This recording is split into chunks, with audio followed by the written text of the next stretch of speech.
The lesson today is on your measures of central tendency, which are your mean, median, and mode. A measure of central tendency is a value that represents a typical or a central entry of a data set.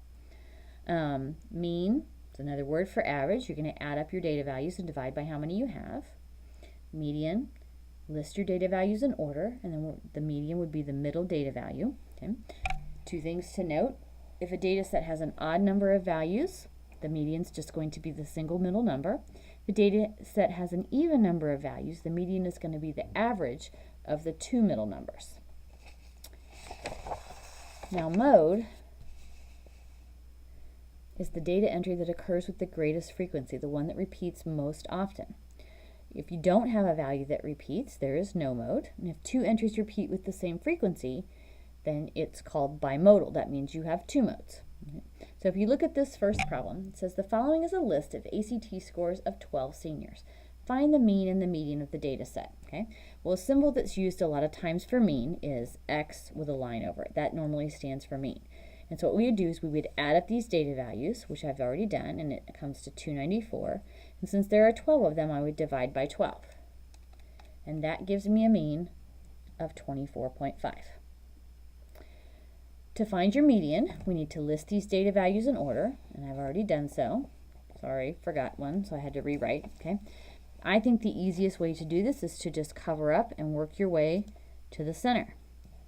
Now, because we had 12 values, we do have two numbers in the middle, but they do both happen to be 24, and so our median will be 24.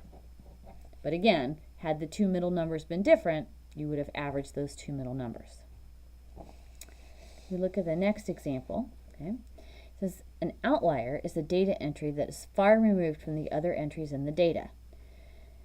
It says find the mean, the median, and the mode of the sample ages of a class shown to the left. Which measure of central tendency best describes a typical entry of the data set, and are there any outliers? Okay.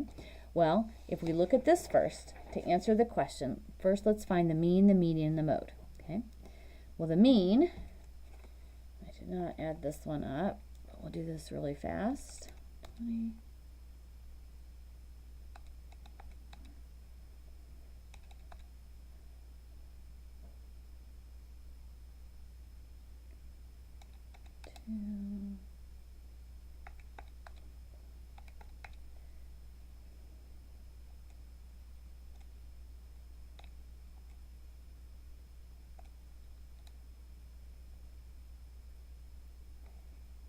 I got 475, and there are 20 values. So when we do 475 divided by 20, we get a mean of 23.75. They were nice to us, and they listed the data values in order. So if we work in from the middle,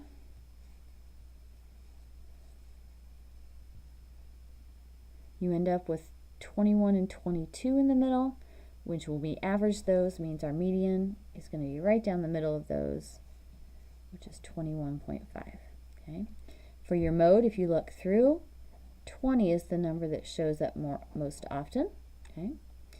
The outlier in this case is 65 because it's significantly different from all of the other values. Okay. Now what I really wanted to talk about, which measure of central tendency best describes the typical entry of this data set. Okay. Here are a couple things to think about. Okay. If you have an outlier is going to affect your mean quite a bit. And so if you do have an outlier, the mean is normally not the best method, the best thing to use. That would probably be when you want to use the median. If you don't have any outliers and your data isn't skewed one way or another, like you have a whole bunch of low numbers and just a couple big numbers, or vice versa, then you probably want to use the mean.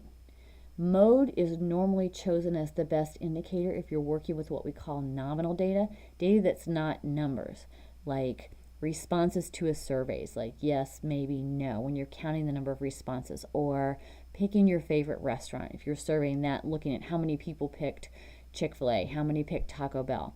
So if it's really not answers that you could do math problems with, like you couldn't really find the mean or the median, then that's when you'd want to choose the mode.